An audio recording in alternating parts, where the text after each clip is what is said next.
አሰላሙ አለይኩም ወራህመቱላሂ ወበረካቱ። እንዴት ናቸው ውድ የኢትዮኮል ቻናል ተከታታዮች? በያላችሁበት ሰላማችሁ ይብዛልኝ። በዛሬው ሌክቸራችን የምናየው የ11ኛ ክፍል አይሲቲ ቻፕተር 2 ነው። ስለዚህ እስከ መጨረሻው ድረስ አብራችሁ ይቆዩ።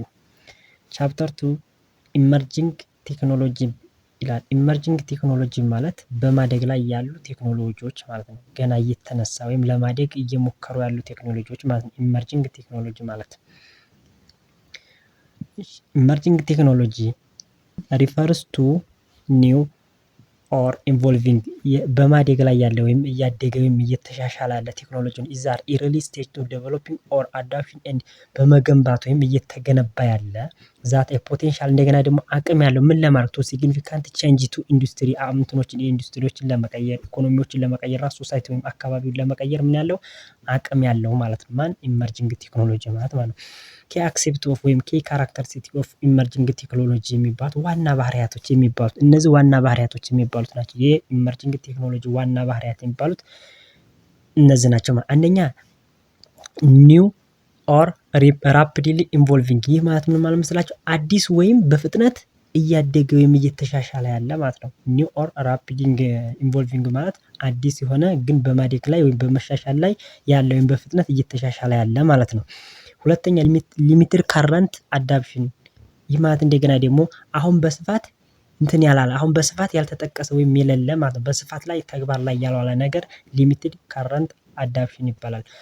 ሃይ ፖቴንሻል ፎር ኢኖቬሽን ኤንድ ዲስረፕሽን። ከፍተኛ የለውጥ እና የፈጠራ ምን ያለው አቅም ወይም ችሎታ ያለው ማለት ነው። ከዛ አንሰርቴን ሎንግ ታይም ኢፌክትስ። ይህ ማለት እንደገና ደግሞ የወደፊት ተጽዕኖ ገና ያልታወቀ የወደፊት ችግሩ ገና ያልታወቀ ማለት እነዚህ ከካራክተር ወይም የተወሰኑት ባህሪያት ኦፍ የኢመርጂንግ ቴክኖሎጂ ወይም በማደግ ላይ ያለ ቴክኖሎጂን ይገልጻሉ ማለት ነው።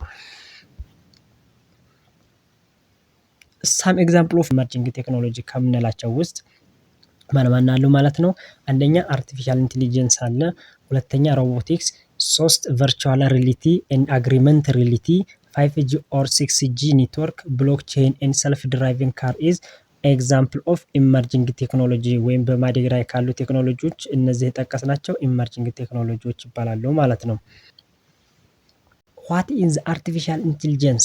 አርቲፊሻል ኢንቴሊጀንስ ማለት ምን ማለት ነው ስንል እንደገና ደግሞ አርቲፊሻል ኢንቴሊጀንስ ካምስ ፍሮም ቱ ወርድስ። አርቲፊሻል ኢንቴሊጀንት የተባለው ቃል ከሁለት ወርዶች የመጣ ነው። አንደኛ አርቲፊሻል ማለት ሜድ ባይ ሂውማን በሰው የመጣ በሰው የተገኘ ኖት ናቹራል በተፈጥሮ ወይም በፊት እንትን ያልሆነ ማለት ያልተፈጠረ ነገር በፈጣሪ ያልተገኘ ነገር ከሰዎች የመጣ ነገር አርቲፊሻል ይባላል። ኢንቴሊጀንስ ማለት እንደገና ደግሞ ዘ አቢሊቲ ቱ ቲንክ ምን የማሰብ ምን ያለው ችሎታ ያለው፣ ለርን ዘ አቢሊቲ ቱ ለርን የመማር ችሎታ፣ ዘ አቢሊቲ ቱ ሶልቭ ፕሮብለም ችግሮችን የመፍታት ችሎታ ያለው ምን ይባላል? ኢንቴሊጀንስ ይባላል። ሁለቱ በአንድ ላይ አድርገን አርቲፊሻል ማለት ማሜድ ነው ብለናል። በሰው የመጣ ሜድ ባይ ሂውማን ነው ብለናል። ከዛ እንደገና ደግሞ ኢንቴሊጀንስ ማለት ዘ አቢሊቲ ቱ ቲንክ ቱ ለርን ቱ ሶልቭ ፕሮብለም ነው ብለናል። ስለዚህ ሁለቱ በአንድ ላይ ምን ይሆናል? ሶ አርቲፊሻል ኢንቴሊጀንስ ሚንስ ሂውማን ሜድ ኢንቴሊጀንስ ማለት ነው። ወይም አለበዛ አርቲፊሻል ኢንቴሊጀንስ ሚንስ ሂውማን ሜድ ዛት ቱ አቢሊቲ ቱ ቲንክ ለርን ኤንድ ሶልቭ ፕሮብለም ኢዝ አርቲፊሻል ኢንቴሊጀንስ ይባላል ማለት ነው።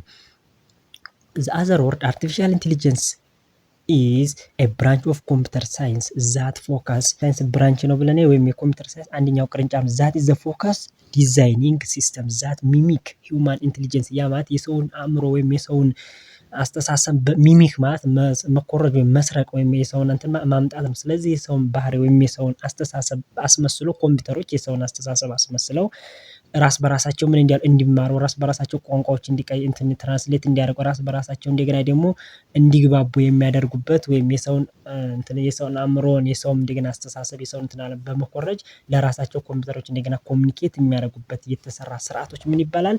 አርቲፊሻል ኢንቴሊጀንስ ይባላል ማለት ነው። አርቲፊሻል ኢንቴሊጀንስ ሲስተም ካን ፐርፎርም ታስክስ ዛት ኖርማሊ ሪኳየርድ ሂውማን አቢሊቲ።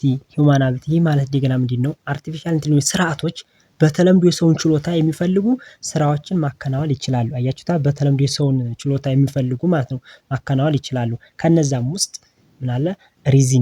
ሪዝኒንግ ማለት ምክንያታዊ መሆን ማለት ከሆነ ምክንያት ተነስተህ ኮንክሉዥን ወይም እውነታ ሆነ ላይ ውሳኔ ላይ መድረስ ሪዝኒንግ ይባላል።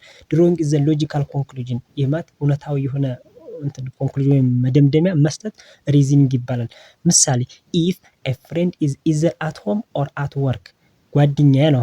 ጓደኛዬ ወይም ጓደኛዋ የእሷ ጓደኛ ምን ቢሆን የሚሆነው ቦታ ወይ ቤቱ ወይም ስራ ቦታ ሊሆን ይችላል አለ። ኤንድ ሺ ኢዝ ኖት አት ወርክ ስራ ቦታ የለም፣ እሷ ግን ስራ ቦታ የለችም። ስለዚህ ምን ቦታ ነው የምትሆነው ማለት ነው? ቤቷ ነው የምትሆነው ማለት ነው። ምሳሌ የሆነ ሁለት ጓደኛሞች ቢኖሩ ያ ጓደኛው አንደኛው መሄጃ ወይም ያንኛው መኖሪያና የሚሄድበትን ቦታ ካወቀ አሁን ምሳሌ ጓደኛው ትምህርት ቤትና መዝናኛ ቦታ ከሆነ መሄጃው ልጁ ሁልጊዜ የሚሄድ ከሆነ ስለዚህ ልጁን ወይ ሲሄድ ከዚህ ሲሄድ ወይ መዝናኛ ቦታ ወይ ትምህርት ቤት ነው የማገኘው ብሎ ያስባል። ከዛ ትምህርት ቤት ሲሄድ ካጣው ወይት ነው ያለች ማለት ነው? መዝናኛ ቦታ ነው ማለት። ስለዚህ እንደዛ ያሉት ከሆነ ከሪዝን ወይም ከሆነ እንትን ተነስተን ከሆነ ከምክንያታዊ ነገር ተነስተን ከምናውቅበት ነገር ተነስተን ወደ ጀነራል ኮንክሉዥን ስንሄድ ሪዝኒንግ ይባላል። ጀነራላይዜሽን ማለት እንደገና ደግሞ አፕላይንግ ዘ ፓስት ኤክስፒሪያንስ ቱ ኒው ሲቹዌሽን የፊት ወይም የነበሩ በፊት ያሉትን ኤክስፒሪያንሶች ወይም እንትኖችን ወስደን እውነታ ነገሮች ወስደን ወደፊት አሁን ላሉ ነገሮች ላይ ወይም አሁን ላሉ ሲስተሞች ወይም አሁን ላሉ ሁኔታዎች ላይ ስንወስን ወይም ኮንክሉዥን ስናቀርብ ምን ይባላል? ጀነራላይዜሽን ይባላል ማለት ነው። ምሳሌ ኢፍ ዩ ካን ቼንጅ ዘ ዌል ኦፍ ዩር ባይስክል የባይስክልህን ቡለን መቀየር ትችላለህ አለው። የራሱን የባይስክሉን ቡለን መቀየር ይችላል። ዩ ካን ላይክሊ ቼንጅ አናዘር ባይስክል ዌል የሌሎችን ባይስክል ዌሎች ወይም የሌሎችን ባይስክል እንትኖች ቡለኖች መቀየርም ትችላለህ። የራስን ባይስክል እንትን ቡለን መቀየር ከቻልክ የሌሎችንም ባይስክሎች ቡለን መቀየር ትችላለህ። ጀነራላይዜሽን የሚባለው ነገር አሁን ከ11ኛ ክፍል ብዙውን አይሲቲን ትምህርት ከ199 ወይም 98 100 ያምጡ። ስለዚህ የ11ኛ ክፍል ተማሪዎች ሁሉም ጎበዝ ተማሪዎች ናቸው። በሌላውም ትምህርት ሁሉም ጎበዝ ተማሪ ናቸው ብል ስለዚህ በአይሲቲ ያለኝን እውቀት ኤክስፒሪያንስ ተጠቅሜ ሌላውን ኮንክሉዥን ስሰጥ ምን ይባላል? ጀነራላይዜሽን ይባላል። ስለዚህ ጎበዝ ናቸው ብዬ ማመን ወይም ለጎበዝነታቸው ናቸው ማለት ምን ይባላል? ጀነራላይዜሽን ይባላል። ጀነራላይዜሽን ማለት ከአንድ እውቀት ወይም ከፊት ከነበረን እውቀት ተነስተን ወደ አሁን ላለበት እንትን ሁኔታ እንትን ስንሰጥ ኮንክሉዥን ስንሰጥ ጀነራላይዜሽን ይባላል ማለት ነው። እሺ ብሪፍ ሂስትሪ ኦፍ ኤአይ ወይም የአርቲፊሻል ኢንተለጀንስ ሂስትሪው ወይም አመጣጡ አስተዳደጉስ ምን ይመስላል፣ እድገቱስ ምን ይመስላል በሚለው ላይ እናያለን በዚህ ሌክቸር ላይ። አይዲያ ኦፍ አርቲፊሻል ኢንተለጀንስ ቢጋን ኢን ዘ 1940s አርቲፊሻል ኢንተለጀንስ አይዲያ ወይም ሀሳቡ የተነሳው በስንት ነው? በ1990ዎቹ ነው። ከዛ ዘ ተርም አርቲፊሻል ኢንተለጀንስ ወዝ ኢንትሮዱስድ ኢን ዘ 1950 እንደገና ደግሞ አርቲፊሻል ኢንተለጀንስ ለእውቅና የቀረበው ወይም ለሰዎች እውቅና የተደረገው በስንት ነው? በ1950ዎቹ እውቅና ተሰጠው ወይም ታወቀ በይፋ ሆነ። አርቲፊሻል ኢንተለጀንስ ግሮ ራፒድሊ ዲዩ ቱ አርቲፊሻል ኢንተለጀንስ ለምንድን ነው በፍጥነት ለማደግ ምክንያቶቹ ምንድን ናቸው? አርቲፊሻል ኢንተለጀንስ በፍጥነት የማደግ ምክንያቶቹ አንደኛ ፓወርፉል ኮምፒውተርስ ማለት ብዙ ኮምፒውተሮች ወይም ኃይለኛ ኮምፒውተሮች፣ አደገኛ ኮምፒውተር ይህ ማለት ብዙ ዳታዎችና ውስብስብ ችግሮችን መፍታት ስለሚችል ነው አይደል? ይሄ ማለት ፓወርፉል ኮምፒውተር የሚባለው ብዙ ችግሮችን በአሁኑ ሰዓት ያለው ኮምፒውተሮች ብዙ ችግሮችን ወይም ብዙ ውስብስብ የሆኑ ችግሮችን ለመፍታት ምን ያስፈልጋቸዋል? ፓወርፉል የሆኑ ኮምፒውተሮች ያስፈልጋቸዋል። ከዛስ ሂውጅ አማውንት ኦፍ ዳታ በጣም ብዙ የሆነ ዳታ አርቲፊሻል ኢንተለጀንስ ራሱን በራሱ እንዲያስተምር ወይም ትክክለኛ የሆነ ውሳኔ እንዲደርስ ምን ያስፈልገዋል? ላርጅ አማውንት ኦፍ ዳታ ወይም በጣም ብዙ የሆነ ዳታዎች ኢንፑት ያስፈልገው ወይም ማስገባት ወይም ለዛ ለአርቲፊሻል ኢንተለጀንስ መስጠት ያስፈልጋል። ምክንያቱም ወደ እውነታውን ኮንክሉዥኖችን ለመድረስ ማለት ነው። ሶስተኛ እንደገና ኢምፕሩቭድ አልጎሪዝም ይሄ ማለት እንደገና ደግሞ የሆነ ቀመሮችን የተሻሻሉ ቀመሮችን አርቲፊሻል ኢንተለጀንስ የሰሩ ሰዎች ምን መኖር ኢምፕሩቭ አልጎሪዝም የሆነ በቃ ጥበባዊ የሆነ ዲፕ የሆነ አንደርስታንዲንግ ለአልጎሪዝም ወይም ለዛ ለአርቲፊሻል ኢንተለጀንስ መኖር አለባቸው። ለምን አርቲፊሻል ኢንተለጀንሱ ወደ ትክክለኛ ሆነ ወይም ራሱን በራሱ አፕሩቭ እንዲያደርግ እንዲጠቀም ምን ማድረግ አለባቸው? ኢምፕሩቭ አልጎሪዝም መሆን አለባቸው ማለት። አርቲፊሻል ኢንተለጀንስ ዩዝድሊ ዋይድሊ ኢን ቢዝነስ አርቲፊሻል ኢንተለጀንስ ለብዙ ነገሮች በጣም ይጠቅማል። ለብዙ ነገሮች ጥቅም ላይ ይውላል። ምሳሌ በቢዝነስ ላይ፣ በንግድ ላይ ይውላል፣ በሜዲሲን ላይ፣ በጤና ላይ፣ በኤዱኬሽን፣ በትምህርት ላይ፣ ኢንተርቴንመንት፣ በመዝናናት ላይ ኤንድ አዘር ሜኒ ፊልድስ በሌሎችም ፊልዶች ላይ ለጥቅም ያገለግላል ወይም ጥቅም ላይ ይውላል ማለት ነው። አርቲፊሻል ኢንተለጀንስ ከዛ በቀጣይ ብራንች ኦፍ አርቲፊሻል ኢንተለጀንስ የሚለውን በቀጣይ ሌክቸራችን እናያለን። የዛሬው ሌክቸራችን ይሄን ይመስል ነበር። ሰላም አለይኩም ወራህመቱላሂ ወበረካቱ።